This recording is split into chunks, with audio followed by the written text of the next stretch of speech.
Patuloy ang pagpapalaganap ng malasakit at serbisyong makakomunidad ng mga kapulisan sa pamamagitan ng isang outreach program isinagawa para sa mga mag-aaral sa isang paaralan sa bayan ng Pinukpok, Kalinga.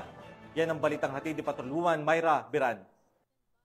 Pagdiriwang ng ika-30th Police Community Relations Month, matagumpay na sinagawa ng Kalinga Police Provincial Office ang isang makabuluhang outreach program sa mga barangay ng Sukbot at Magawgaw sa bayan ng Pinukpok, Kalinga noong Hulyo 28 taong kasalukuyan. Ang aktibidad ay pinangunahan ni Provincial Director Police Colonel James D. Mangili at ng Police Community Affairs and Development Unit, katuwang ang mga stakeholders na may temang sa bagong Pilipinas ang gusto ng pulis ligtas ka, na layong mapalakas ang ugnayan ng kapulisan at ng komunidad.